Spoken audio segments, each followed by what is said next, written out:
Hey everyone, tonight we're embarking on a truly unique historical and personal journey. Imagine, if you will, a week stretched before you not filled with meal preps or dinner reservations, but with an intentional, profound emptiness. You're not just skipping a snack, you're committing to a sustained absence of food, a deep dive into the very core of your physical and spiritual being. This isn't about deprivation for deprivation's sake, but about an ancient practice, a week-long fast meant to purify your soul. You might think, easy for me to say I just had dinner. And that's exactly the point. You probably won't survive this, not without some serious mental fortitude and a surprising push from your own body. So before you get comfortable, take a moment to like the video and subscribe, but only if you genuinely enjoy what I do here. Let me know where you're listening from tonight and what time it is for you. And if you're enjoying these nightly ventures into history, hit that like button and follow the channel to ensure you don't miss the next thrilling installment. Now dim the lights, maybe turn on a fan for that soft background hum, and let's ease into tonight's journey together. As you stand on the precipice of this week-long journey, your mind is probably racing with last-minute thoughts. Did you eat enough today? Should you have that one last cookie? Mainstream historical fact confirms that fasting has been a spiritual practice across virtually all major cultures and religions for millennia. Long before trendy diets made it a thing, it's not a modern invention, it's a deep ingrained human impulse to seek clarity or connection through abstinence.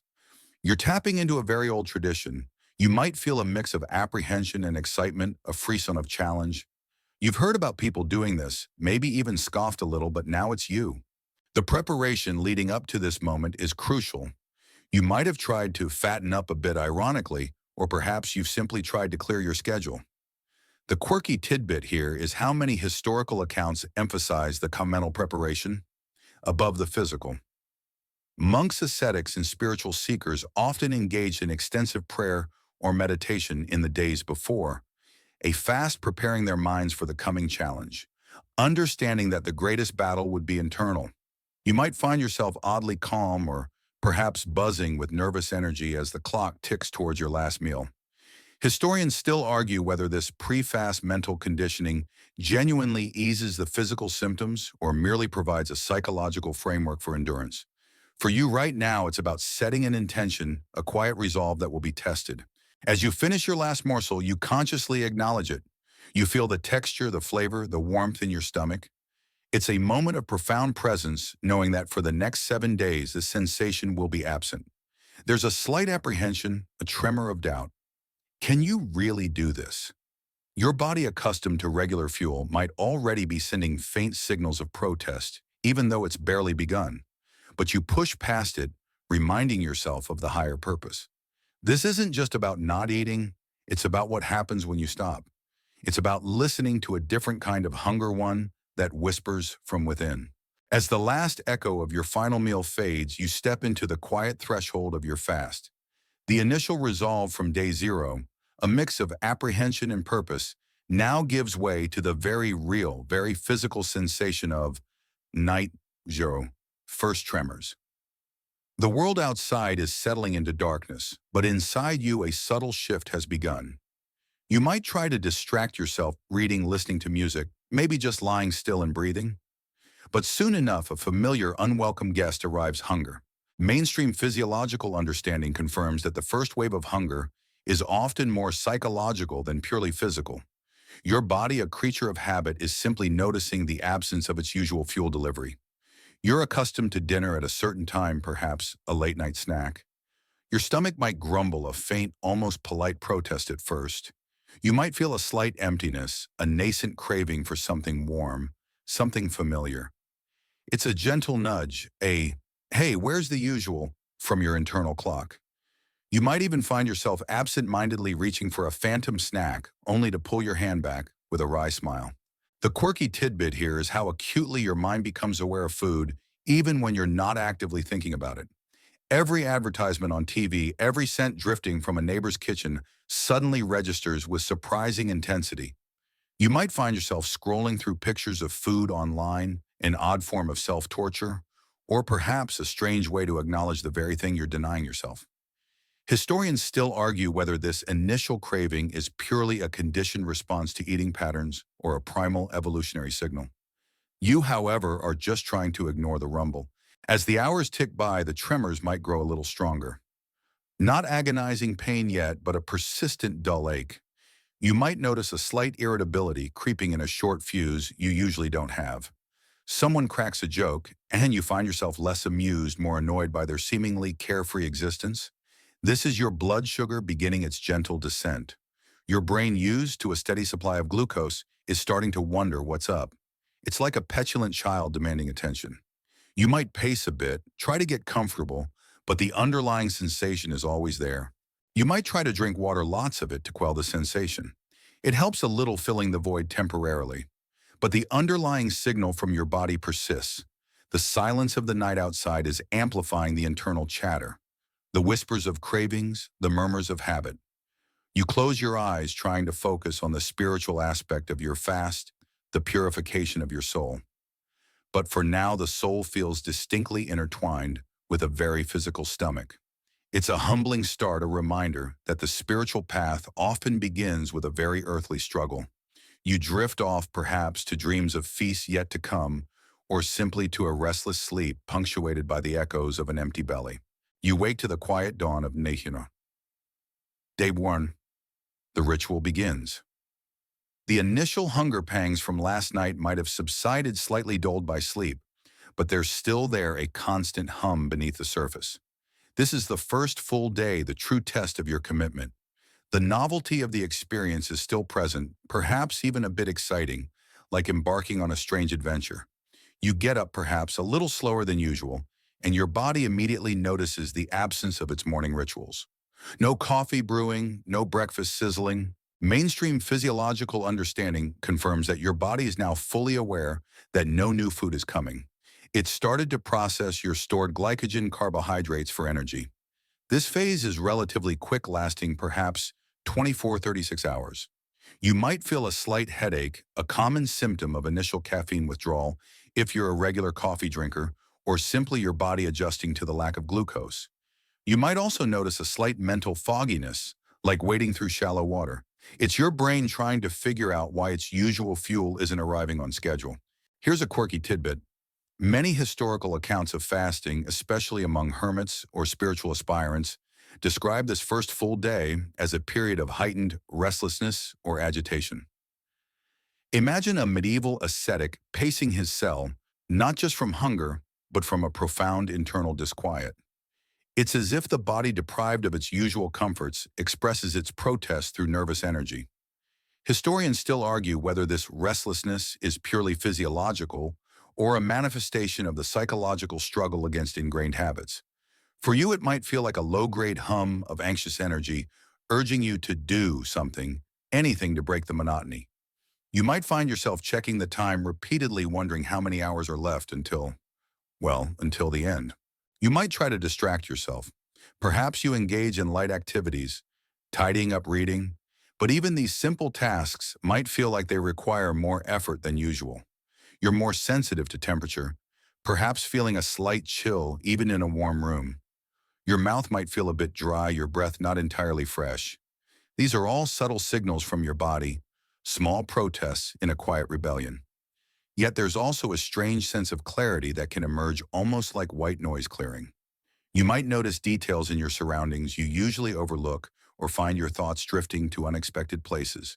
This day is less about extreme suffering and more about the pervasive absence. The world continues around you, people are eating, living their normal lives, and you are deliberately stepping outside of that. It's a powerful act of conscious deprivation, and with it comes a profound awareness of just how central food is to your daily existence, both physically and culturally. You drink more water, perhaps a little herbal tea, just to keep your mouth busy and stomach a little less empty. As the first full day draws to a close, you haven't conquered hunger, but you have certainly faced it head on. You wake to the quiet dawn of day 1. The ritual begins. The initial hunger pangs from last night might have subsided, slightly dulled by sleep, but there's still there, a constant hum beneath the surface. This is the first full day, the true test of your commitment. The novelty of the experience is still present, perhaps even a bit exciting, like embarking on a strange adventure. You get up perhaps a little slower than usual, and your body immediately notices the absence of its morning rituals. No coffee brewing, no breakfast sizzling. Mainstream physiological understanding confirms that your body is now fully aware that no new food is coming.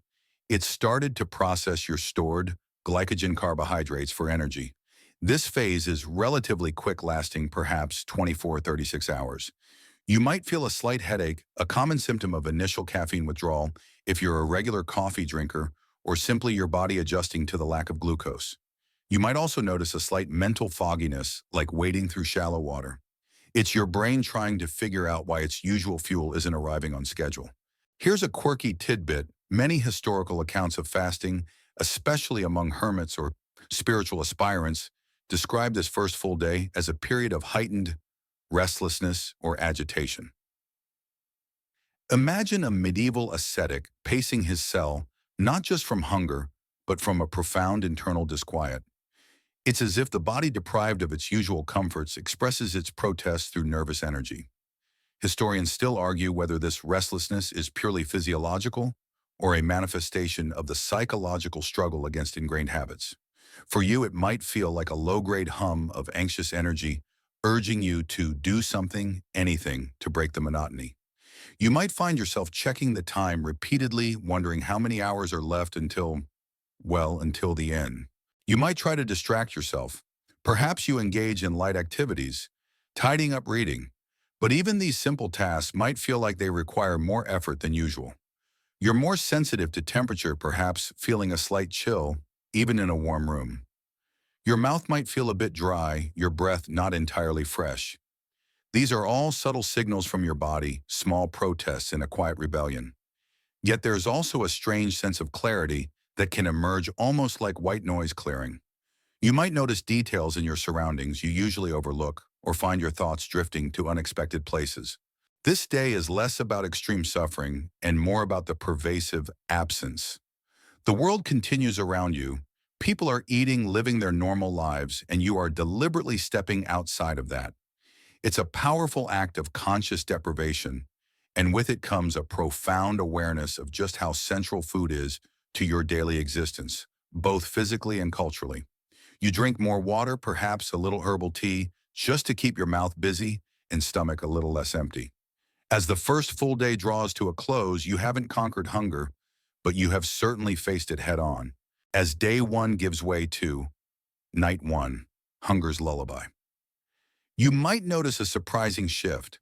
The initial insistent pangs of hunger, those polite turned persistent protests from your stomach, have begun to quiet down.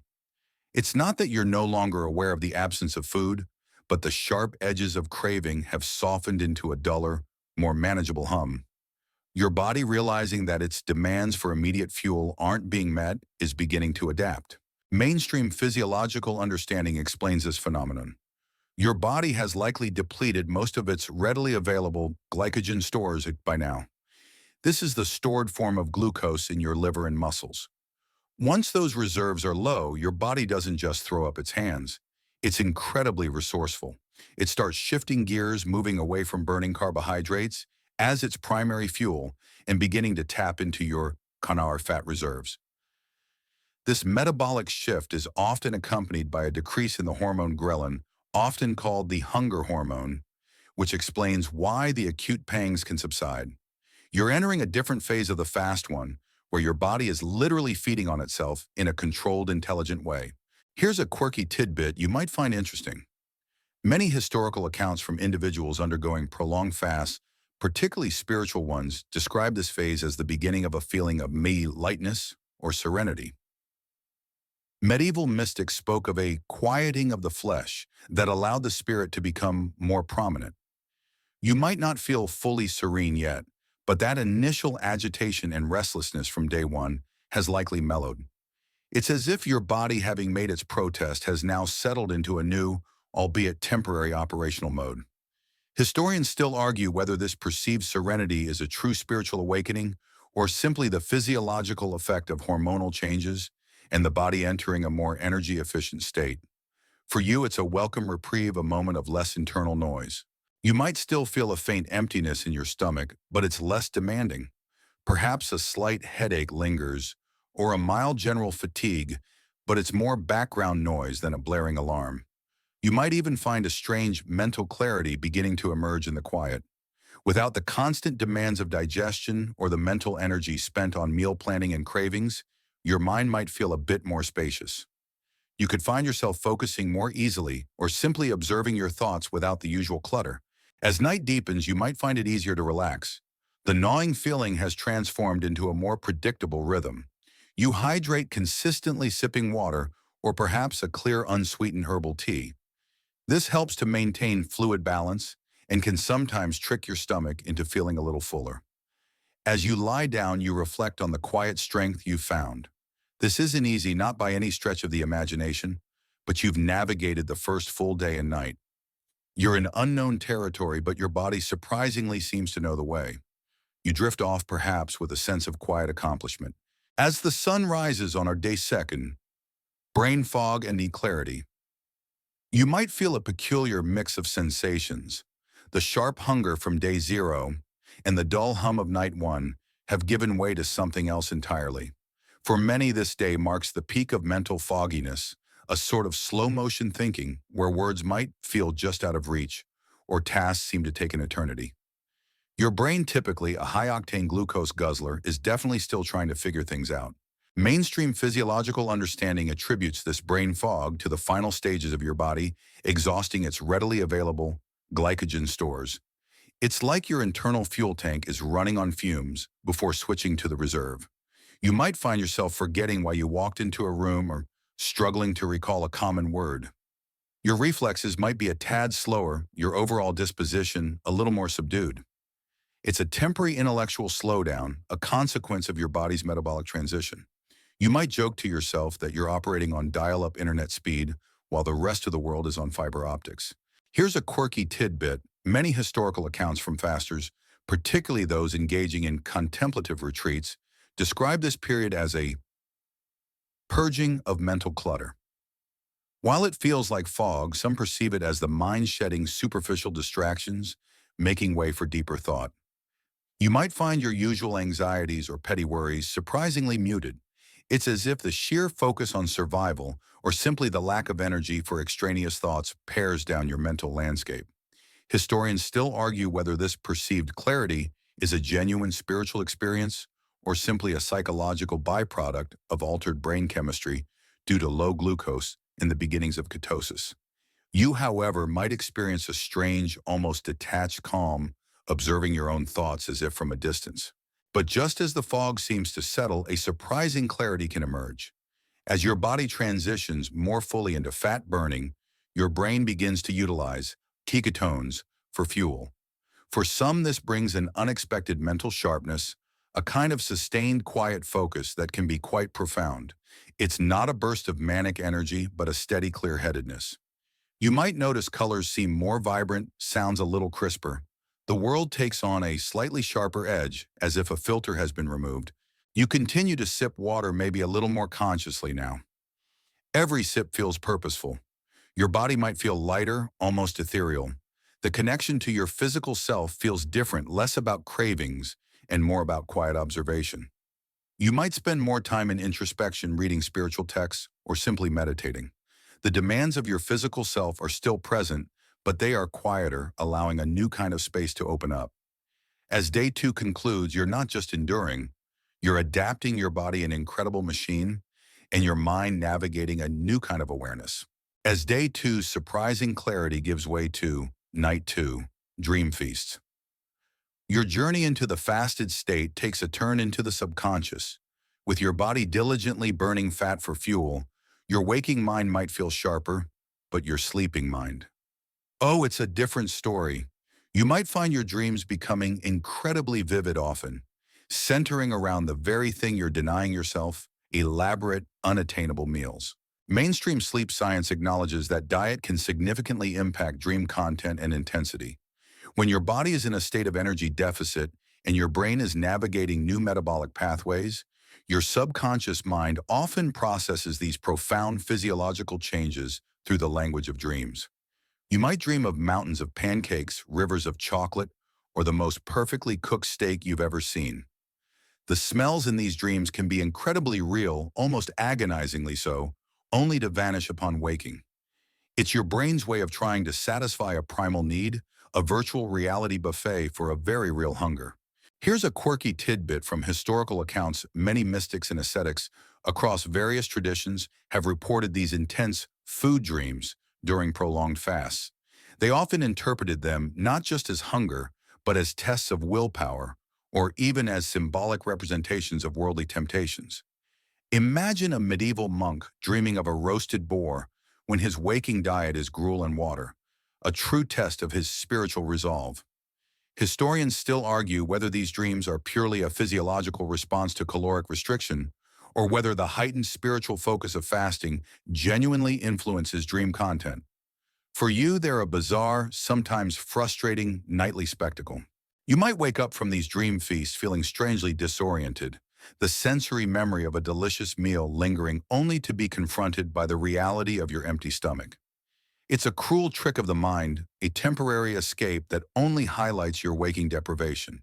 Sleep itself might feel a bit shallower, more restless perhaps due to the continued metabolic shifts or simply the underlying awareness of your body's state. You might find yourself waking more frequently or drifting in and out of lighter stages of sleep. Despite the dream-induced culinary torture, you continue your routine. You sip water, maybe taking a moment to sit quietly and simply exist. The feeling of lightness from day two might persist, a strange counterpoint to the vivid dreams. You're learning to detach from the insistent demands of your physical body, even when your subconscious is putting on a five-star show. It's a powerful lesson in how deeply ingrained our relationship with food is extending even into the deepest realms of our minds. As night two ends and the next day approaches, you carry with you the lingering phantom tastes of meals you never ate. As the memory of your dream feast recedes, you greet at day three. Ketosis kicks in. This day often marks a significant turning point in a fast shift in your body's primary fuel source that can bring a unique sense of energy and even alter your perception of taste. If you've ever heard people talk about feeling great on a fast, this is often the day they're referencing, though it's not without its own peculiar sensations. Mainstream physiological understanding confirms that by day three, or sometimes late day two, your body has largely exhausted its glycogen stores and is now efficiently burning fat for fuel. This process, called ketosis, produces molecules called ketones, which your brain and other organs can readily use as energy. For many, this metabolic shift results in a notable increase in mental clarity and a sustained calm energy, a stark contrast to the initial brain fog. You might feel a surprising lightness, almost an effervescence, as if your body is effortlessly gliding. It's certainly not the boundless energy of a fully fueled athlete, but it's a stable, clear-headed sensation. Here's a quirky tidbit about ketosis and taste. Some people report a metallic or fruity taste in their mouth. During this phase, often accompanied by a distinct smell on their breath, sometimes compared to nail polish remover. This is due to the excretion of acetone, a type of ketone body, through your breath. Imagine catching a whiff of your own breath and wondering if you accidentally cleaned your mouth with something out of the garage. It's a strange internal reminder that your body is undergoing a profound chemical change. Historians still argue about whether historical fasters recognized or interpreted this specific sensation, but it's a clear physiological marker of your metabolic state. Beyond the metallic taste, your actual taste buds might feel heightened. Water, for instance, might taste surprisingly sweet or even have a distinct mineral flavor you hadn't noticed before. Your sense of smell, too, can become incredibly acute, making you hyper-aware of every scent in your environment. A freshly baked loaf of bread from a distant bakery could smell like an intoxicating perfume or a cruel torture. You might find yourself more sensitive to cold despite the internal warmth of your fat-burning furnace as your metabolic rate adjusts. You're now firmly entrenched in the fast. The initial battles with hunger have largely subsided, replaced by this new metabolic equilibrium. You're no longer fighting your body, you're observing it, fascinated by its incredible adaptability. You maintain your hydration, perhaps finding comfort in warm herbal teas that now seem to have a richer, more nuanced flavor. This day brings a quiet confidence, a sense of having passed a significant milestone.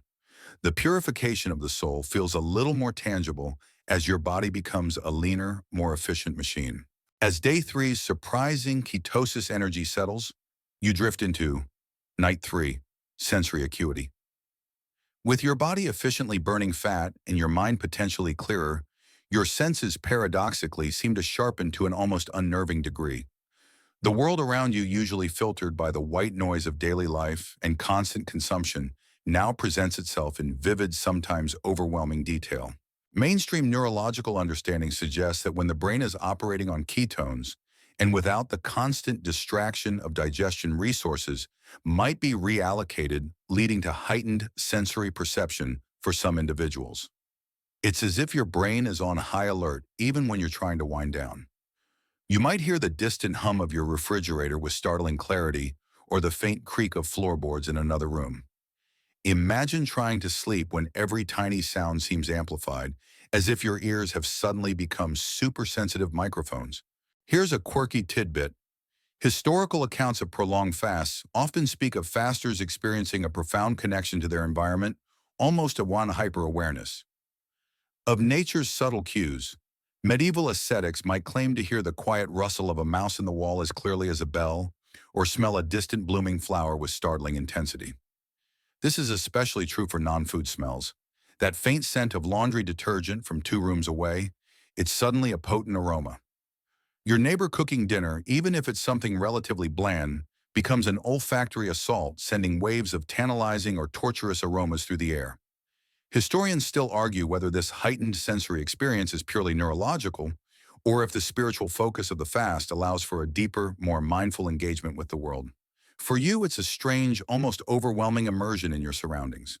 You might find yourself trying to block out some of these intensified sensations, perhaps pulling the covers tighter or focusing on your breathing. Sleep might feel a little more elusive tonight, not from hunger pangs, but from your own overactive senses. Every rustle outside your window, every distant car feels closer, louder.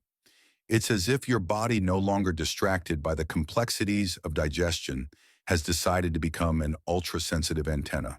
Despite the challenges of overstimulated senses, there's a certain beauty to it. You might notice the delicate texture of your sheets, the subtle variations in the darkness of your room, or the nuanced sounds of the night that you usually miss. It's a reminder that there's so much richness in the world beyond what we consume. You continue to hydrate, perhaps finding the coolness of the water a soothing contrast to your heightened internal state. As night 3 gives way to day 4, you've navigated another unique facet of this fast, your body and mind responding in unexpected ways. As the sharp senses of night 3 recede, you step into day 4, spiritual ascent. By now, you're well into the heart of your week-long fast. The initial hunger pangs are a distant memory, the brain fog mostly cleared, and your body is a fat-burning machine. This is the point where many historical and religious texts describe a profound shift, a move from the purely physical challenges to a deeper, more contemplative state. You might feel a lightness, almost an ethereal quality, as if your body is less a burden and more a vessel. Mainstream historical fact is replete with accounts of spiritual experiences during prolonged fasts. Across Christianity, Islam, Buddhism, and indigenous traditions, fasting has been seen as a pathway to divine revelation, heightened intuition, or a deeper connection to the spiritual realm. From Jesus' 40 days in the desert to Native American vision quests, the denial of physical sustenance has often been linked to spiritual awakening. You are walking in the footsteps of countless seekers consciously inviting a transformation. You might spend more time in meditation, prayer, or simply quiet introspection, finding your thoughts flowing with an unusual clarity and depth. Here's a quirky tidbit that often accompanies this phase. Some fasters report experiencing vivid hallucinations or altered states of consciousness. Not necessarily full-blown psychedelic trips, but subtle shifts in perception, perhaps seeing patterns in shadows or feeling a stronger sense of presence around them. This could be due to altered brain chemistry from ketone metabolism, mild dehydration, or simply the profound psychological effects of extended self-denial. Imagine finding a deeper meaning in the flicker of a candle flame, or feeling an unexpected rush of empathy for all living things. Historians still argue whether these altered states are purely physiological or a genuine spiritual phenomenon, a bridging of the physical and metaphysical. For you, it might feel like your mind is simply more open, more receptive to subtleties you usually ignore. You might find yourself with a surprisingly stable mood, less prone to the emotional swings of the initial days. There's a certain calm, a quiet inner peace that settles over you. The distractions of the everyday world seem less compelling, less important. Your focus narrows, often turning inward or outward towards a greater, more encompassing truth. You might feel a sense of profound gratitude for the simplest things, like the taste of clean water or the warmth of the sun on your skin. The physical body, while functioning, is certainly in a state of energy conservation. You move deliberately, thoughtfully, but the mind for many becomes incredibly active, vibrant with new insights. This day is a powerful testament to the intricate connection between body, mind, and spirit, showing how profoundly one can influence the others. As day 4 ends, you are deeper into the experience than ever before, touching upon the very essence of what this fast set out to achieve. As day 4's spiritual inquiries settle, you transition into night 4 solitude's embrace. By this point, the external world with its constant chatter and demands feels increasingly distant. The isolation inherent in your fast deepens, forcing you into an intense confrontation with your inner thoughts, emotions, and perhaps even long-buried anxieties. This is a night not just of physical stillness, but of profound mental and emotional unpacking. Mainstream psychological understanding highlights that periods of sensory and caloric deprivation often lead to heightened introspection. Without the usual distractions of food preparation, consumption, and social engagement around meals, your mind is left with ample space to wander. Old memories might resurface with surprising clarity. Unresolved issues might demand attention, and new insights about your life's path could emerge. You're essentially creating a mental echo chamber, amplifying your inner voice. It's like your brain is suddenly catching up on years of unaddressed processing. Here's a quirky tidbit. Many historical hermits and solitaries who engaged in perpetual fasting and isolation described this stage as a period of intense spiritual wrestling or demonic temptation. They interpreted their internal struggles, doubts, fears, past regrets as external forces testing their resolve. Imagine feeling an overwhelming wave of regret about a past mistake or a sudden profound loneliness and interpreting it as a tangible entity. Historians still argue whether these intense emotional experiences are purely psychological phenomena resulting from isolation and deprivation, or if they hold a deeper, perhaps spiritual significance for the individuals experiencing them. For you, it's a powerful, unvarnished look at your own inner landscape. You might find it challenging to quiet your mind. Even without external stimuli, your thoughts might race, analyzing past decisions, pondering future possibilities, or simply grappling with the raw emotions that surface. Sleep might be elusive, not from hunger, but from the sheer intensity of your internal monologue. You might choose to engage with these thoughts through journaling, meditation, or quiet contemplation, or you might find yourself simply allowing them to wash over you, observing them without judgment. The silence of the night feels heavier, more profound. Every creak of your house, every rustle of leaves outside seems to underscore your solitary state. Yet within this solitude, there's a unique opportunity for self-discovery. You are stripping away the layers of societal roles and external validation, coming face to face with your authentic self. It can be uncomfortable, even painful, but it's also profoundly clarifying. As night 4 draws to a close, you emerge perhaps a little weary, but with a deeper understanding of your own inner workings and a quiet sense of having faced your own personal demons. As the introspective depths of night 4 recede, you face Day 5, physical weakness. While your mind might have experienced moments of profound clarity or intense introspection, your body by this point is undoubtedly feeling the cumulative effect of 4 full days without solid food. This is often when the physical energy wanes significantly, making even simple everyday tasks feel surprisingly challenging. Mainstream physiological understanding explains that while ketosis provides sustained energy, your body is still in a caloric deficit. Your fat reserves, while considerable, are finite, and your body is conserving energy more aggressively. You might notice your movements are slower, more deliberate. Getting up from a chair might require a conscious effort, and climbing stairs could feel like scaling a small mountain. You might experience a general sense of fatigue, a pervasive low-level exhaustion that settles into your bones. Your muscles might ache slightly, and you could feel a persistent chill as your body prioritizes core temperature over peripheral warmth. Here's a quirky tidbit that sometimes accompanies this physical decline: a feeling of lightheadedness or dizziness when standing up too quickly.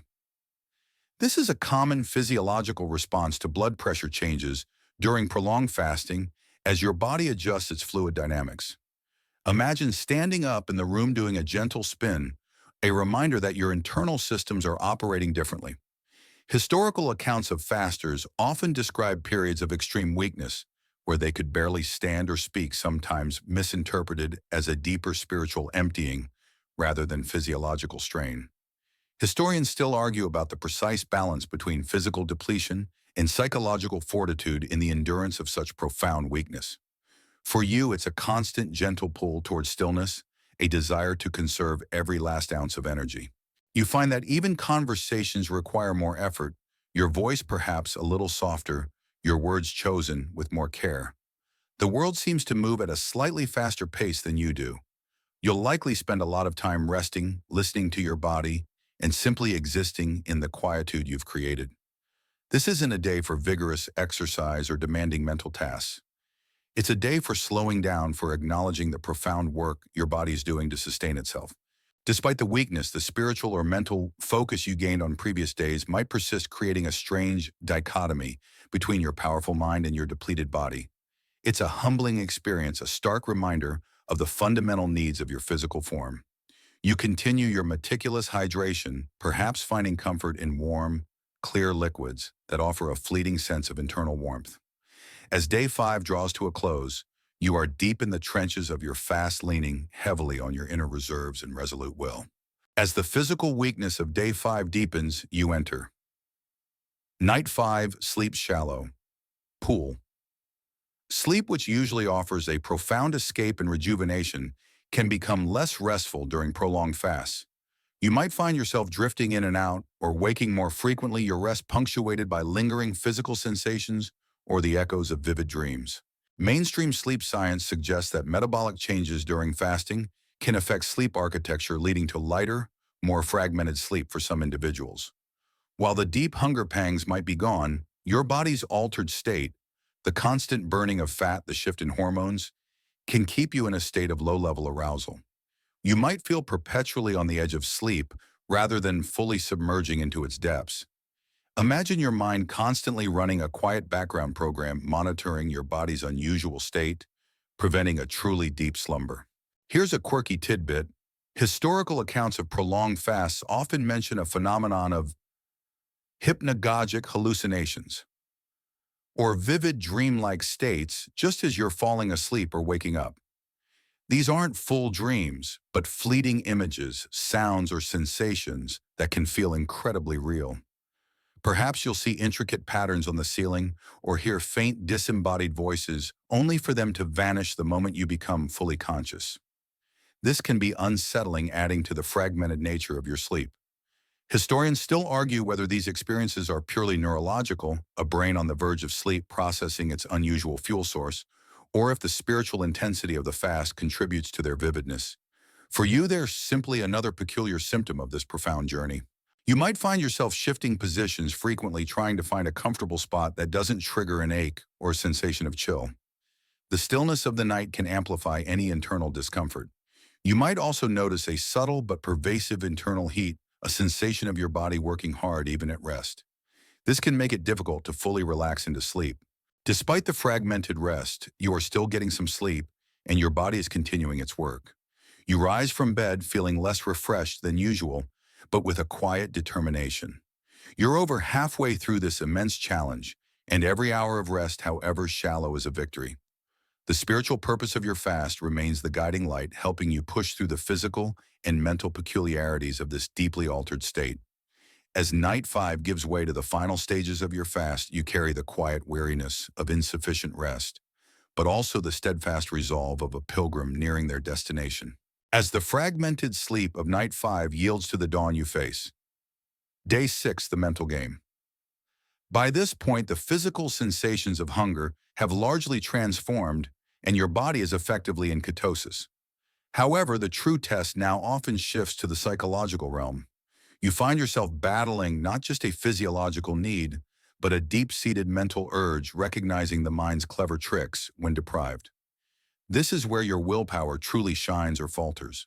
Mainstream psychological understanding highlights that even when the body is physiologically adapted to fasting, the mind conditioned by a lifetime of eating habits and associations can throw up significant challenges. Cravings might return not as physical pangs but as intrusive thoughts, vivid memories of favorite foods, or powerful urges to simply chew something. You might find yourself fantasizing about elaborate meals, meticulously planning your post-fast feast, or even arguing with yourself about why you should just have a little bite. It's your brain, a master of habit, trying to lure you back to its comfort zone.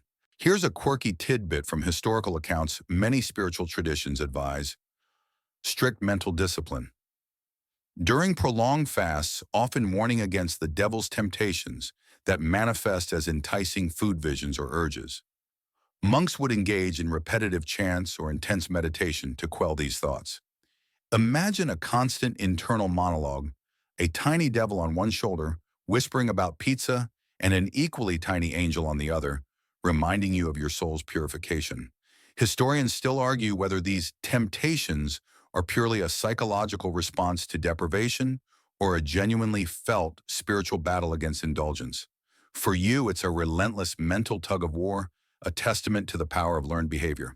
You might find yourself feeling surprisingly irritable, even despite the calm energy of ketosis. This isn't hunger but frustration, with your own mind annoyance at the constant internal chatter about food. You might snap at an innocent comment or find yourself with a surprisingly short temper. It's a sign of the profound mental energy you're expending to maintain your fast. You might try to redirect this energy, focusing on a creative project, light reading, or simply walking in nature, anything to occupy your mind. The air around you seems to hum with an almost palpable mental tension, a silent battle being waged within. You observe your own thoughts, trying to detach from them, to see them as mere passing clouds. This day is a profound lesson in self-control and mental fortitude, demonstrating that the mind can be both your greatest ally and your most cunning adversary. As day 6 winds down, you are on the precipice of completion, pushing through the final mental hurdles, every moment a victory of will.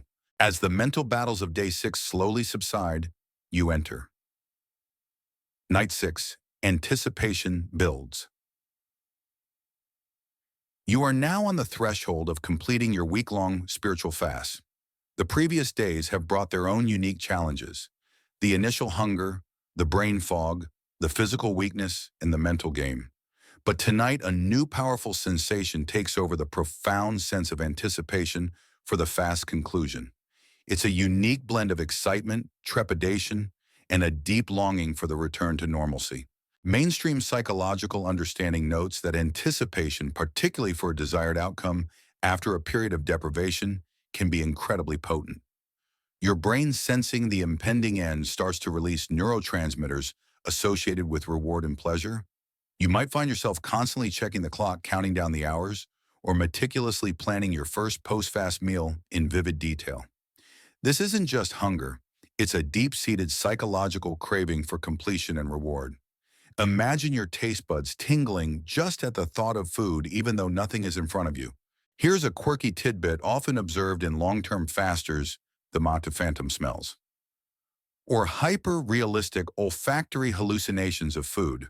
While your senses were generally heightened on night 3, now they might play tricks, making you believe you can actually smell a specific dish being cooked nearby, even if there's nothing there. This is your brain's anticipation manifesting itself in sensory illusions. Historians still argue whether these intense pre-fast break sensations are purely a physiological response to the upcoming refeeding, or whether the spiritual focus of the fast gives them a more profound, almost symbolic meaning. For you, it's a powerful, almost overwhelming sensory experience, a relentless reminder of what awaits. Sleep might be particularly elusive tonight. The excitement and anticipation can make it hard to settle down. Your mind might be buzzing with thoughts of food, and the sheer proximity to the end can feel both exhilarating and agonizing.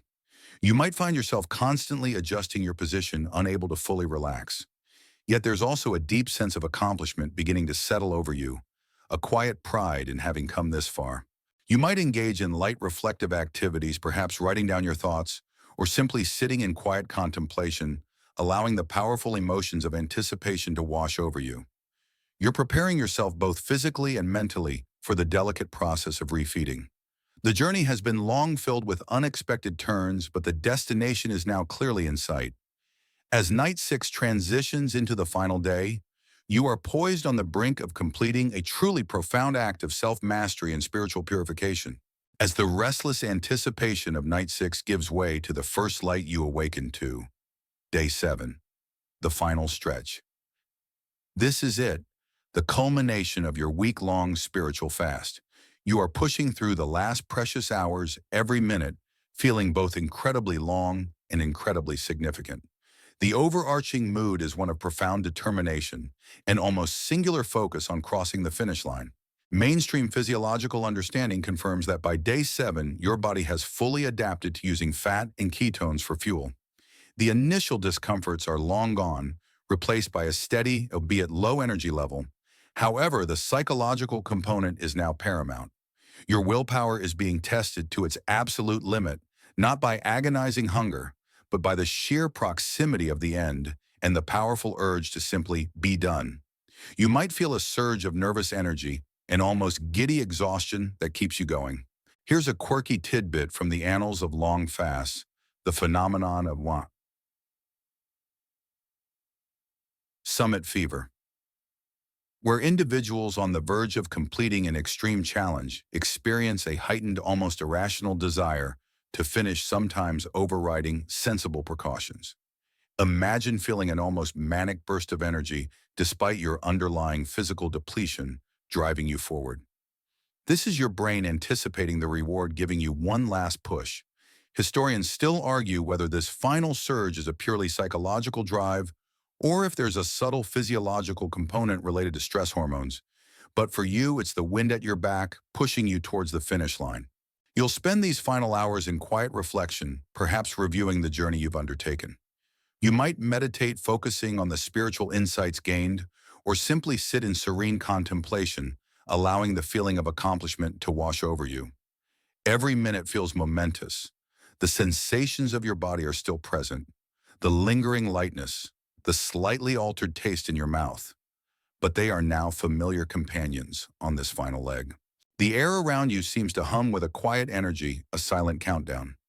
You observe your own resilience, your capacity for self-discipline, and the unexpected depths of your inner strength. This final stretch is a powerful testament to the human spirit's ability to transcend physical urges for a higher purpose. You have faced hunger, mental fogginess, physical weakness, and psychological battles, and you have persevered.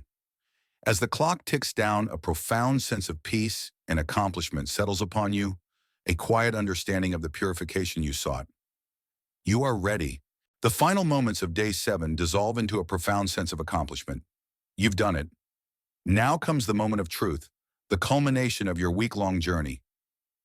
Breaking the fast first bite. This isn't just about eating. It's about a delicate reintroduction of nourishment, a moment of profound sensory and spiritual significance. You're poised on the brink of re-engaging with the world through its most fundamental pleasure. Mainstream physiological understanding dictates that refeeding after a prolonged fast must be done carefully to avoid refeeding syndrome, a potentially dangerous metabolic complication. Your body, having adapted to internal sustenance, needs to be gently reacquainted with external food. The first bite isn't a celebratory feast, it's a cautious exploration. You might start with a small amount of easily digestible food, perhaps a clear broth, a thin slice of fruit, or a few sips of a diluted juice. The goal is to awaken your digestive system gently, like rousing a sleeping giant. Here's a quirky tidbit from historical accounts of breaking fasts. Many spiritual traditions have very specific, often symbolic foods for the first meal. For some, it might be a date and water, as in Islamic tradition, or a simple piece of bread and a cup of wine in others. It's not about caloric density. It's about ritual and respect for the journey completed. Imagine the profound focus on that single piece of fruit, its texture, its subtle sweetness, every sensation amplified. Historians still argue whether the perceived heightened taste sensitivity after a fast is purely physiological, a result of sensory deprivation, or if it's partly psychological stemming from the intense anticipation and appreciation. For you, that first bite is likely to be an almost overwhelming explosion of flavor, a revelation of taste you never knew existed. You lift the small portion to your lips, a tremor of anticipation running through you. The scent previously only imagined in dreams is now real, perhaps more vivid than ever before. You take that first bite slowly, deliberately. The texture, even of something simple, feels incredibly substantial. The taste, oh, the taste. It's not just the flavor of the food, it's the flavor of life returning, of energy rekindled. Every molecule seems to be absorbed, appreciated, celebrated by your body. The sounds around you, which had perhaps faded during your fast, now return with a gentle clarity, the soft clink of a spoon against a bowl, the quiet rustle of cloth. You observe your own heightened awareness, your body's grateful response to nourishment. The air now carries the comforting scent of food, not as a torture, but as a welcome return. This first bite is more than just sustenance. It's a ceremonial act, a physical manifestation of the purification process, signaling the end of one phase and the gentle, respectful beginning of another. You savor every tiny morsel, deeply grateful for the experience and the simple, profound pleasure of eating. With the profound sensation of that first deliberate bite still resonating through your system, you now enter the phase of post-fast euphoria. For many who undertake a prolonged fast, the period immediately following refeeding isn't just about physical recovery. It's often characterized by a remarkable sense of well-being, a lightness of being, and an almost heightened perception of the world. You might feel an unexpected surge of energy, a clarity of thought that surpasses even the moments of mental sharpness during your fast. Mainstream scientific observation acknowledges that individuals often report feelings of euphoria, increased energy, and mental clarity after a carefully broken fast. This is partly due to the reintroduction of glucose, providing a rapid energy boost to the brain, combined with the sustained benefits of a body that has cleared out old cells through processes like autophagy, which means self-eating, where the body cleans out damaged cells to regenerate newer, healthier cells, becoming more efficient. You might feel a lightness in your step, a newfound spring in your stride. It's like your entire system has had a profound internal reset, leaving you feeling cleaner, sharper, and more vibrant. Here's a quirky tidbit often reported: a perceived enhancement of all five senses. Colors might appear brighter, more vivid. Sounds might seem richer, more nuanced. The texture of surfaces might feel more distinct under your fingertips. Your sense of smell, already acute, might now register even more subtle distinctions. Imagine stepping outside and seeing the world as if it's been scrubbed clean, every detail popping with unexpected intensity. Historians still argue whether this sensory enhancement is purely neurological, a result of the brain's re-engagement with external stimuli after a period of deprivation, or if it has a deeper, even spiritual dimension, a kind of renewed appreciation for the world. For you, it's a delightful, almost overwhelming sensory feast. You might find yourself with an unusual surge of creativity or productivity. Ideas flow more freely. Problems that seemed insurmountable before the fast now appear to have clear solutions. There's a feeling of mental spaciousness, a sense of having cleared out the cobwebs. Your emotions might feel more balanced, less prone to the fluctuations that sometimes accompany daily life. This period is often described as a peak experience, a reward for the arduous journey. The world seems to hum with a gentle, vibrant energy. You observe your own renewed vitality, the ease with which you move, and the unexpected clarity of your thoughts. The air, which might have smelled flat or thin during the fast, now seems to carry a rich tapestry of scents. This post-fast euphoria is a powerful testament to the body's innate capacity for healing and renewal, and the mind's ability to find profound well-being even after intense challenge. It's a reminder that sometimes less is truly more, opening doors to experiences you never anticipated. From the buoyant sensations of post-fast euphoria, your journey now expands to embrace the broader historical tapestry of this practice. You'll delve into historical fasting traditions, exploring the incredibly diverse ancient cultures that embrace spiritual fasting not as a punishment, but as a path to purification, connection, and even power. You find yourself across different eras and continents, observing the varied expressions of this singular human impulse. The air vibrates with the echoes of ancient rituals and quiet contemplation. Mainstream anthropological and historical research confirms that fasting practices predates recorded history, appearing in nearly every ancient civilization. From the indigenous peoples of the Americas to the ancient Egyptians, Greeks and Romans, abstinence from food and sometimes water was a common tool for spiritual preparation, mourning, healing, or seeking divine favor. You are tapping into a universal human practice, a thread that connects you to countless generations who sought meaning beyond the mundane. Here's a quirky tidbit from ancient Greek tradition. The Pythia, the oracle of Delphi Sham, was said to undergo periods of ritual fasting and other purifications before delivering her prophecies. While the primary explanation often points to hallucinogenic gases from volcanic vents, the fasting was seen as a crucial component for opening her mind to divine communication. Imagine a priestess weak from hunger, speaking in riddles, her words believed to be channeled from Apollo himself. Historians still argue whether the physiological effects of fasting genuinely enhanced prophetic abilities or merely contributed to a state conducive to perceived divine inspiration. For you, it highlights the profound belief in fasting's power to unlock hidden spiritual potential. You'd also observe fasting as a part of healing rituals. Ancient Egyptian medical texts mention periods of dietary restriction for various ailments, believing it cleared the body of impurities. In many tribal societies, shamans or healers would fast for days to enter trance states, seeking guidance from ancestors or spirits to cure the sick. This wasn't about starvation. It was about focused intent, a purposeful denial to achieve a higher state. The sounds of these ancient traditions would be varied: the rhythmic chanting of a priest, the quiet rustle of leaves in a sacred grove, or the hushed anticipation of a community awaiting a prophecy. You'd observe the solemnity on people's faces, the deep respect for the ritual, and the profound belief in the transformative power of self-denial. The air might carry the scent of incense, burning herbs, or simply the clean, unadulterated smell of nature. These historical traditions remind you that your personal fast is not an isolated act, but a continuation of a profound, enduring human quest for spiritual growth and inner purification. Building on the diverse tapestry of historical traditions, your journey now zeroes in on the profound spiritual core of fasting within the world's major belief systems. You'll delve into the pervasive religious significance of fasting, exploring its role in purification, penance, spiritual discipline, and achieving closer communion with the divine across various faiths. You find yourself in sacred spaces, temples, mosques, churches, where silence and devotion permeate the very air. Mainstream theological understanding confirms that fasting is a cornerstone of spiritual practice in virtually every major religion.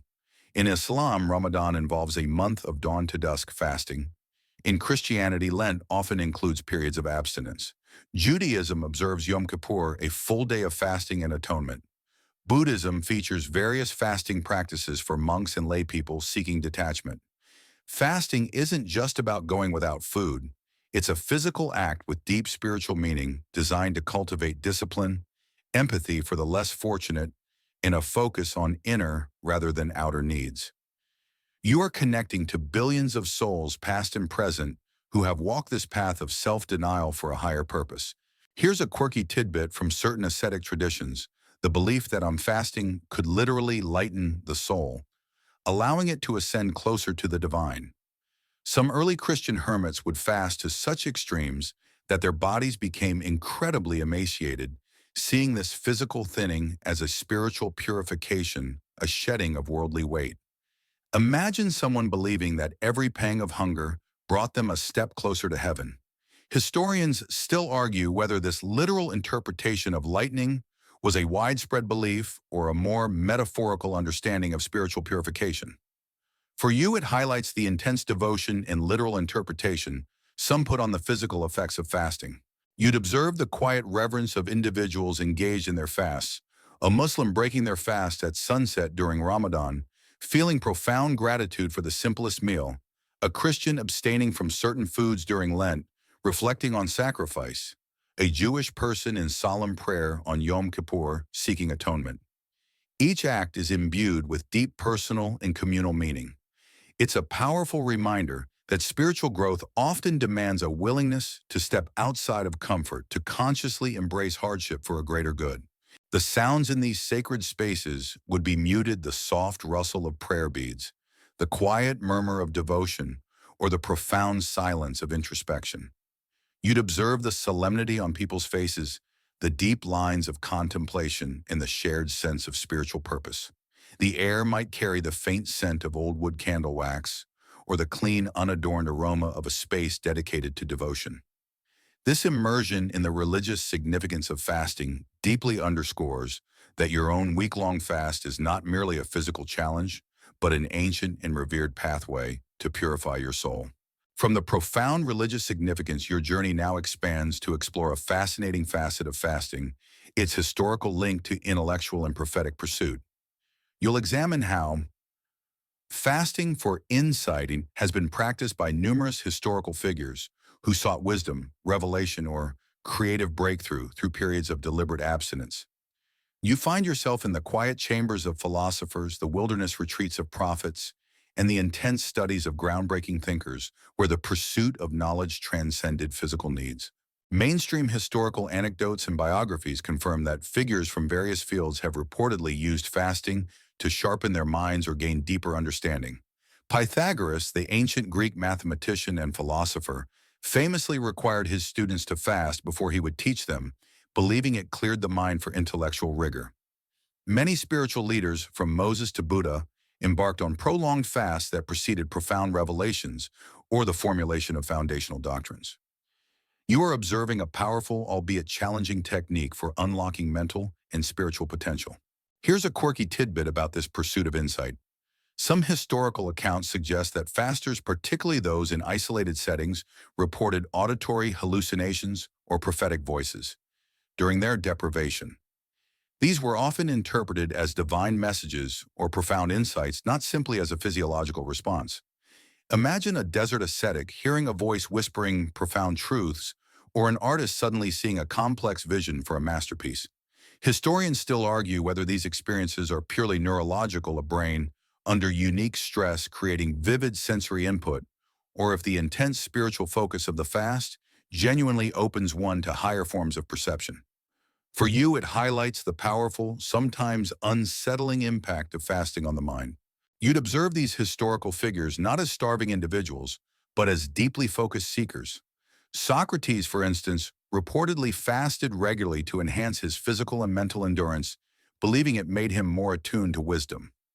Artists and writers, even in more modern times, have occasionally experimented with short fasts, seeking to break through creative blocks or achieve a state of heightened focus.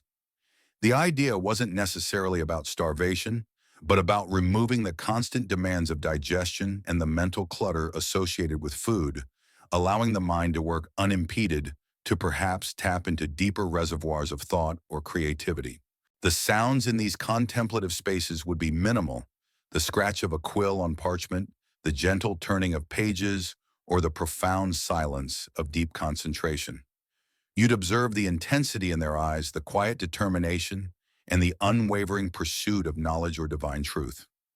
The air might carry the scent of old books, oil lamps, or simply the crisp, unadorned aroma of focused intellect. This deep dive into fasting for insight reveals that the purification of the soul isn't always about abstract spirituality. It can also be a deliberate, intense pursuit of wisdom, clarity, and profound understanding. From the solitary pursuit of insight, your journey now broadens to consider the fascinating dynamics of shared abstinence. You'll explore community fasting, examining the social dynamics and the powerful shared experience of group fasts, where individuals undertake the purification journey together, fostering solidarity, empathy, and collective spiritual growth. You find yourself among a collective feeling the subtle currents of shared purpose and mutual support that permeate the air. Mainstream sociological and anthropological research confirms that communal fasting strengthens social bonds. When a group collectively abstains, it creates a powerful shared experience, a common challenge that transcends individual differences. This fosters empathy as everyone is undergoing similar physical and mental trials.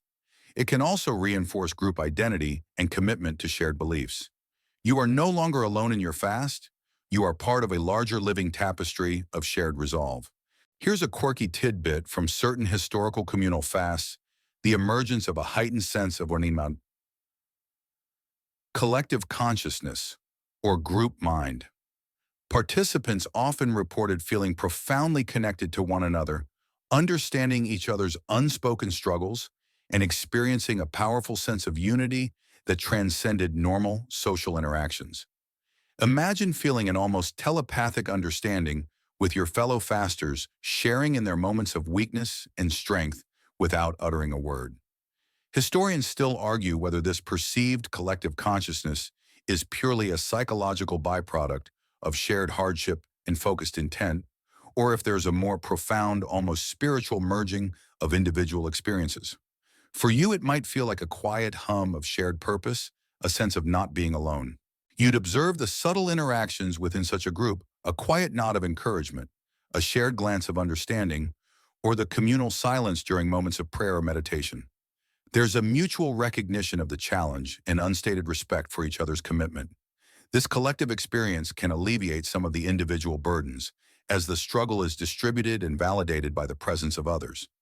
Meals, or rather the absence of meals, become a communal ritual, a shared sacrifice. The sounds in such a communal setting would be muted: the soft rustle of clothing, the gentle breathing of others in meditation, and the profound quiet that only shared purpose can bring. You'd observe the faces of your companions, perhaps drawn and tired, but also reflecting a quiet strength and a deep connection. The air might carry the faint scent of shared commitment, a subtle energy that binds the group. This immersion in community fasting reveals that while purification can be a deeply personal journey, its power is often magnified when shared, transforming individual endurance into a collective act of spiritual solidarity. From the shared strength of communal fasting, your journey now shifts to a more clinical, analytical perspective. You'll explore medical perspectives, contrasting the spiritual objectives of your fast with modern medical understanding of starvation and its physiological effects. This isn't to diminish the spiritual, but to understand the profound bodily changes that underpin the perceived purification. You find yourself in a modern research lab, surrounded by diagrams of metabolic pathways and the quiet hum of diagnostic equipment. Mainstream medical science provides a detailed understanding of what happens to the human body during prolonged absence of food. While short-term fasts like 24-48 hours are generally safe for healthy individuals and can offer benefits, extended fasts like your week-long journey involve significant physiological adaptations. Your body transitions from burning glucose to burning fat and producing ketones as you experienced on day 3. You're losing weight primarily from water and glycogen initially, then increasingly from fat and some muscle tissue. Here's a quirky tidbit from medical research: the phenomenon of autophagy, which ramps up during fasting. This is a cellular process where your body essentially cleans house, recycling old damaged cell components to make new, healthier ones. It's a form of internal self-purification at a microscopic level. Imagine your cells diligently tidying up, discarding waste, and rebuilding with renewed vigor. This is one of the key biological mechanisms behind many of the perceived detoxification benefits of fasting. Historians still argue whether ancient fasters had any intuitive understanding of such cellular processes, but their practices certainly induced them. For you, it's a fascinating scientific explanation for some of the feelings of clarity and renewal you've experienced. You'd learn about the importance of hydration to prevent dehydration and maintain electrolyte balance, explaining why your diligent water intake has been so crucial. You'd also understand the risks for individuals with underlying health conditions, where prolonged fasting could be dangerous due to pre-existing metabolic issues. The medical perspective doesn't deny the spiritual benefits. Rather, it provides a scientific lens through which to understand the incredible adaptability and resilience of the human body under controlled conditions of deprivation.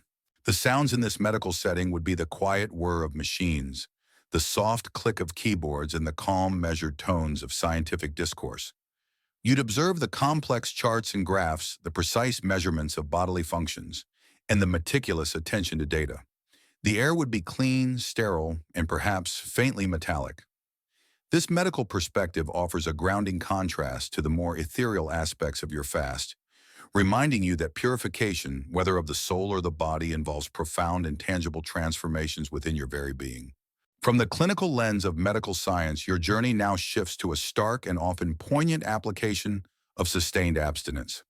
You'll learn about PUN, the hunger strikes, a powerful and historically significant form of political protest where individuals willingly forego food not for spiritual purification, but to demand change or draw attention to injustice, often at immense personal cost. You find yourself in a confined space, the air thick with tension and unwavering resolve, surrounded by the quiet determination of those who choose suffering for a cause. Mainstream historical fact is filled with examples of hunger strikes across the globe, from the suffragettes demanding voting rights to Mahatma Gandhi protesting British rule and Irish Republicans fighting for political prisoner status. It's a nonviolent but incredibly potent tactic designed to exert moral pressure on authorities by risking one's own life. You are witnessing a profound act of self-sacrifice where the body becomes the ultimate battleground for an ideal. Here's a quirky, albeit grim tidbit from hunger strike history, the psychological phenomenon of paradoxical euphoria. Reported by some long-term strikers where, after days or weeks of suffering, a strange sense of peace or even elation can set in, often misinterpreted by observers as a sign of mental breakdown or giving up. Imagine someone nearing death, yet feeling a profound, almost detached calm, convinced their sacrifice holds ultimate meaning. Historians still argue whether this is purely a physiological response to extreme starvation, impacting brain chemistry, or a powerful psychological coping mechanism for profound suffering. For you, it's a chilling glimpse into the mind's ability to rationalize and endure unimaginable hardship for a deeply held belief. You'd observe the profound physical deterioration of hunger strikers, the rapid weight loss, the sunken eyes, the slow, deliberate movements. Yet despite this physical frailty, there's often an incredible strength in their gaze, an unyielding defiance that speaks volumes. They are not merely starving, they are making a powerful statement with every passing hour of abstinence. Their bodies become a public testament to their cause, forcing the world to confront their demands. The sounds in such a setting would be muted, the quiet breathing of the striker, the hushed whispers of supporters, and the omnipresent heavy silence of unwavering commitment. You'd observe the tension in the room, the desperate hope, and the profound sadness that accompanies such extreme measures. The air might smell faintly sterile or perhaps of the desperate determination that fills the space. This dive into hunger strikes reveals that fasting, when stripped of its spiritual intent, becomes a raw, powerful expression of human will, a final, desperate plea for justice that carries the ultimate human cost. From the intense political theater of hunger strikes, your journey now explores a subtle but significant distinction in fasting practices. You'll learn about wild liquid fast nuances, differentiating between complete abstinence from all calories, what you've been doing for a week, and fasts that allow the consumption of only liquids, such as water broths or juices. This distinction profoundly alters both the physiological experience and the spiritual intent. You find yourself in a space where hydration is key and sustenance takes a different, less demanding form. Mainstream dietary and medical understanding confirms that while a water-only fast like yours involves significant metabolic shifts and intense physical adaptation, liquid-only fasts, often called juice fasts, broth fasts, or liquid diets, are less metabolically stressful. They still provide a caloric deficit, but they offer some glucose electrolytes and micronutrients, making them easier to sustain for longer periods and less impactful on your body's reserves. You might feel a slight envy for the person on a juice fast, knowing their journey, while still challenging, is less rigorous than yours. Here's a quirky tidbit from historical health fads: the popularity of grape cures or lemonade diets in the 19th and early 20th centuries, where people would exclusively consume specific fruit juices for days or weeks, believing it cleansed their system. Imagine sipping only lemonade with cayenne pepper and maple syrup for days, believing it's detoxifying your very soul. Historians still argue whether these specific liquid fasts offer genuine health benefits beyond simple caloric restriction, or if they were largely a placebo effect driven by belief in the cure. For you, it highlights the enduring human desire for internal purification, even if the methods varied wildly. You'd observe that a person on a liquid fast might experience less extreme hunger pangs, reduced brain fog, and fewer of the profound physical weaknesses you endured. Their energy levels might be more stable, their mood less volatile. They might still experience some of the mental clarity and introspection associated with fasting, but without the intense physical stressors of a complete fast. It's a softer approach, allowing for some of the spiritual benefits without pushing the body to its metabolic limits. The sounds in a liquid fasting environment might be the gentle gurgle of a blender, the quiet clinking of glasses, and the soft sips of liquid. You'd observe a more comfortable demeanor, perhaps even a relaxed air in those undertaking such fasts. The air might carry the faint, refreshing scent of fruit or vegetables, a stark contrast to the pure absence you experienced. This exploration of liquid fasts underscores that while total deprivation is the ultimate test, even partial abstinence can be a powerful tool for purification and self-discovery, offering a different pathway to similar goals. From the gentler path of liquid fast, your journey now sharpens its focus on the singular force that allowed you to complete your week-long challenge. You'll ponder, mind over matter, exploring the immense power of the human will to overcome primal urges to push beyond physical discomfort and to achieve extraordinary feats of self-control. You find yourself standing at the core of your own resolve, witnessing the triumph of conscious decision over instinct. The air hums with the silent strength of unwavering determination. Mainstream psychological research unequivocally demonstrates the incredible power of the human mind to influence physical experience. While hunger is a physiological signal, your ability to acknowledge it, sit with it, and ultimately choose not to act upon it is a profound exercise in willpower and self-regulation. You didn't just not eat, you actively chose not to moment by moment for 7 full days. This isn't brute force, it's a sophisticated mental negotiation, a consistent reaffirmation of your higher purpose. Here's a quirky tidbit from extreme survival stories: the concept of cognitive reframing, where individuals in dire circumstances mentally reinterpret their suffering. A climber lost in snow might focus on the warmth their shivering generates, or a starving person might convince themselves that hunger pangs are actually purification signals.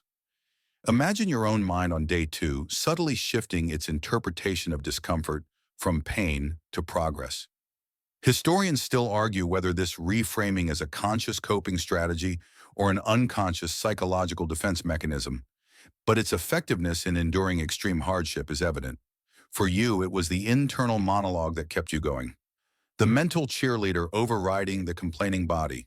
You'd observe that this mind over matter isn't a single heroic act, but a series of continuous, smaller decisions.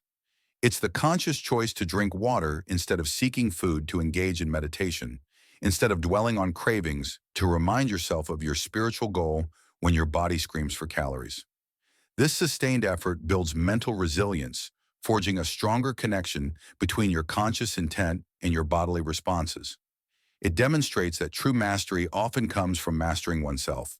The sounds in this internal landscape would be the quiet strength of your own thoughts, the reassuring affirmations and the gentle whisper of your unwavering commitment.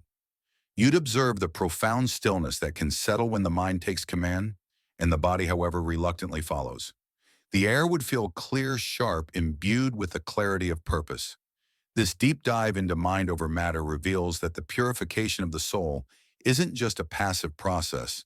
It's an active, powerful testament to the human spirit's extraordinary capacity for discipline, endurance, and ultimately self-transcendence. From the profound strength of mind over matter, your journey now delves into the intricate workings of your physical form during your fast. You'll take a physiological changes deep dive, exploring the specific bodily adaptations that occurred as you progress through your week-long absence of food, detailing the incredible efficiency and resilience of the human organism. You find yourself examining a microscopic view of your own cells, witnessing the silent, ceaseless work your body performed to keep you alive and functioning. Mainstream medical physiology provides a fascinating roadmap of the body's response to fasting. In the first 12-24 hours, your body burned through its glycogen stores, stored glucose.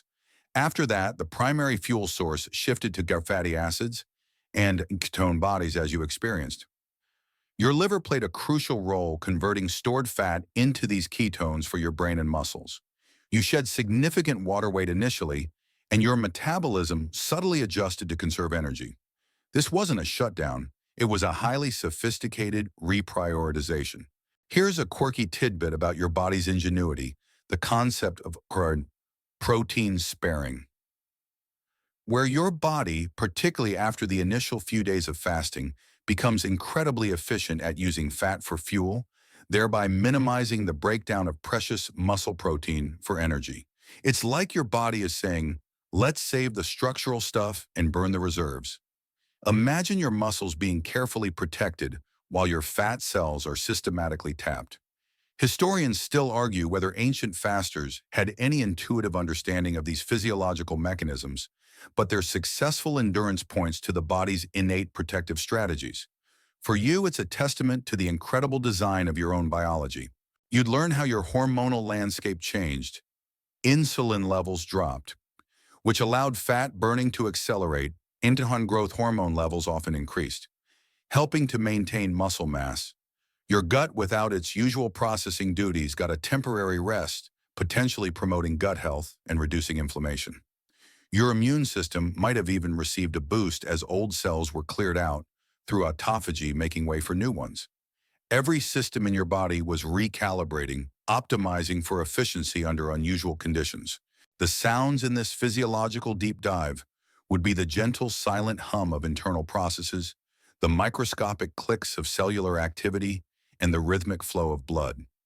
You'd observe the seamless coordination of your organs, the precise chemical reactions, and the profound intelligence embedded in your own biology. The air would feel clean, almost sterile, like the inside of a perfectly functioning machine.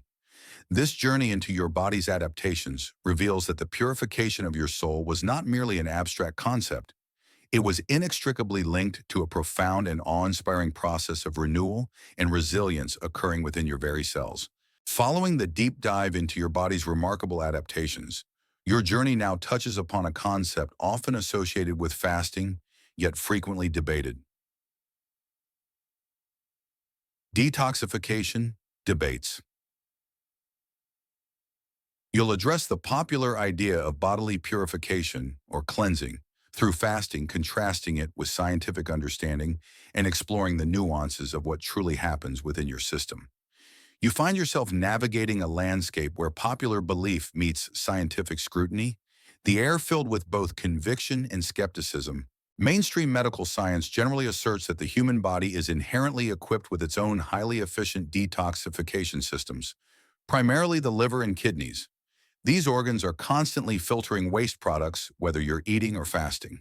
The idea of toxins building up and needing a special cleanse is often oversimplified in popular culture. However, fasting does induce processes that can aid the body's natural cleansing mechanisms. Here's a quirky tidbit from historical health gurus: the belief that a crisis of elimination would occur during a fast where the body would expel visible toxins through various bodily fluids, sometimes even attributing unpleasant breath or skin breakouts to this process. Imagine feeling a headache and believing it's a sign that your body's actively purging years of accumulated junk. Historians still argue whether these perceived crises were purely psychosomatic, a result of physiological changes, or genuinely visible signs of metabolic shifts. For you experiencing the metallic taste or changes in breath, it's easy to see how such beliefs arose. While your fast didn't likely flush out novel toxins, it certainly allowed your body to clean house in other ways. The autophagy process you learned about is a form of cellular detoxification, clearing out damaged proteins and organelles. Reducing the intake of processed foods and environmental chemicals during a fast gives your liver a lighter load. The deep rest for your digestive system allows it to heal and reset. So while it might not be the dramatic toxin flush, often advertised fasting just does promote internal cleanliness and efficiency, aiding your body's natural processes. The sounds in this debate would be the calm, measured tones of scientific explanation clashing with the passionate testimonials of those who feel cleansed. You'd observe the precise diagrams of metabolic pathways alongside vibrant but perhaps exaggerated wellness claims. The air might smell of both clinical sterility and the earthy aromas of health supplements. This exploration of detoxification debates reveals that while the popular narrative might be simplistic, the underlying physiological processes during fasting do indeed contribute to a profound sense of internal renewal and purification, albeit through sophisticated biological mechanisms rather than magic. From the nuanced debates about detoxification, your journey now brings you to a modern echo of ancient practices. You'll touch upon modern fasting trends, exploring how various forms of intermittent and extended fasting have re-entered the popular consciousness not just for spiritual reasons, but increasingly for health longevity and weight management. You find yourself in a contemporary wellness space where technology meets ancient wisdom and the pursuit of well-being drives deliberate dietary choices. The air hums with the soft chatter of health enthusiasts and the quiet dedication to personal improvement. Mainstream health and wellness discussions now frequently include terms like intermittent fasting, time-restricted eating, and extended fasting. These practices range from skipping breakfast daily to periods of 24, 48, or even 72 hours without food, often for benefits like improved metabolic health, weight loss, and potential longevity. What was once solely a spiritual discipline has found a new scientifically backed purpose in modern life. You're observing a conscious reintegration of an ancient practice into contemporary lifestyles. Here's a quirky tidbit from the wellness world: the rise of fasting apps and fasting coaches that guide individuals through periods of abstinence, providing timers, motivational messages, and community support. Imagine using a smartphone app to track your spiritual purification journey, something utterly alien to ancient ascetics. Historians still argue whether the gamification and data tracking of modern fasting enhance its benefits or detract from its deeper, more intuitive aspects. For you, it highlights the fascinating intersection of technology and self-discipline. You'd observe people strategically skipping meals or limiting their eating window to specific hours of the day, not out of spiritual devotion, but as a deliberate health choice. They might discuss the latest research on insulin sensitivity or the benefits of autophagy with casual familiarity. The focus is often on the physical outcomes, but many still report unexpected mental clarity and improved mood, mirroring some of the spiritual benefits you experienced. It's a testament to the powerful inherent benefits of giving your body a break. The sounds in this modern wellness space would be the soft clicks of smartwatches, the gentle hum of exercise equipment, and the murmur of conversations about macros and fasting windows. You'd observe the healthy glow on people's faces, the disciplined approach to their diets, and the shared pursuit of optimal well-being. The air might smell faintly of essential oils or the clean scent of a well-maintained gym. This exploration of modern fasting trends reveals that the ancient wisdom of abstinence, once solely for the soul's purification, continues to resonate in new forms, now offering a pathway to physical and mental vitality in our busy, food-centric world. From the contemporary landscape of modern fasting trends, your journey now brings you to a critical juncture: the re-entry into a world defined by food. You'll reflect on the return to normality, acknowledging the subtle and sometimes challenging process of reintegrating into a food-centric society after a week of deliberate abstinence. This isn't just about eating again, it's about recalibrating your relationship with food and navigating a world that often revolves around it. You find yourself back at your own dinner table, but everything feels different. Mainstream social psychology recognizes that food is not just sustenance, it's deeply interwoven with social rituals, emotional comfort, and cultural identity. After a fast, returning to this normal can be surprisingly complex. You might find yourself hyper-aware of food in ways you weren't before, perhaps noticing its pervasive presence in advertisements, conversations, and social gatherings. The temptation to overeat or to succumb to old unhealthy eating habits can be strong. Here's a quirky tidbit from those who have completed prolonged fasts: paradoxical initial reluctance to eat certain foods that were once favorites, or a feeling of too muchness when faced with abundance. Imagine looking at a plate piled high with food and feeling overwhelmed rather than excited, almost a sense of mild aversion to the sheer quantity. Historians still argue whether this is purely a physiological response to a shrunken stomach and altered digestion, or if the fast cultivates a deeper, more mindful relationship with food that makes overconsumption unappealing. For you, it might feel like your palate and preferences have genuinely shifted, almost as if your body is now a more discerning critic. You'd notice your senses still heighten from the fast, making every aroma, every texture, every flavor incredibly vivid, sometimes almost too intense. This can be both a blessing and a challenge. Social situations involving food might feel awkward initially as you navigate explanations or resist the temptation to indulge. There's a learning curve to trusting your new hunger and satiety signals, which might be more finely tuned than before. The sounds in this return to normality would be the gentle clinking of cutlery, the murmur of conversation around a shared meal, and the comforting hum of a kitchen. You'd observe your own careful, deliberate eating, the savoring of each bite, and the profound appreciation for simple sustenance. The air might smell of freshly cooked food, no longer a source of torture, but a welcome presence. This reflection on the return to normality reveals that the fast's impact extends far beyond its duration, fundamentally reshaping your relationship with food and perhaps with the very fabric of your daily life. It's a subtle but powerful ongoing purification. As your long transformative journey through the week-long fast concludes, you find yourself in a state of quiet reflection. All the hunger pangs, the mental battles, the physical shifts, and the profound insights have brought you to this point. You'll summarize that for your soul's clarity endures. Reflecting on the lasting spiritual or mental clarity and profound changes promised by the fast, and how this unique experience reverberates through your being long after the last bite. You are in a space of inner peace, the echoes of your fast resonating softly within you. Mainstream psychological and spiritual teachings often emphasize that the benefits of a disciplined fast extend far beyond its physical duration. The clearing of mental fog, the heightened awareness, and the deep introspection can leave a lasting imprint on your consciousness. You might find yourself less reactive to minor annoyances, more attuned to your inner voice, or with a clearer sense of purpose. It's as if a veil has been lifted, revealing a more authentic version of yourself. Here's a quirky, almost mystical tidbit reported by some long-term fasters: a sustained feeling of lightness of being, or an enhanced sense of presence. Long after refeeding, this isn't just physical weight loss, it's a mental and emotional sensation as if burdens have been shed.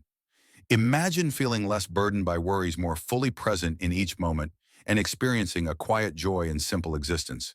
Historians still argue whether this sustained clarity is purely psychological, a result of new habits formed and old ones broken, or if it speaks to a deeper, perhaps spiritual recalibration of one's inner state. For you, it might be a subtle but profound shift, a feeling of being more grounded, more centered. You'd notice a sustained appreciation for food, not as an addiction or a mere habit, but as true nourishment, a gift to be savored mindfully. Your relationship with your body might be more attuned, your signals of hunger and satiety clearer. The experience has fostered a deeper sense of self-discipline, a quiet confidence in your ability to endure and overcome.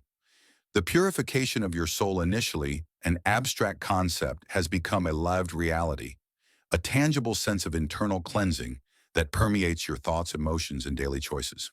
The sounds around you now are the gentle, comforting sounds of your normal life, but perceived with new clarity and appreciation.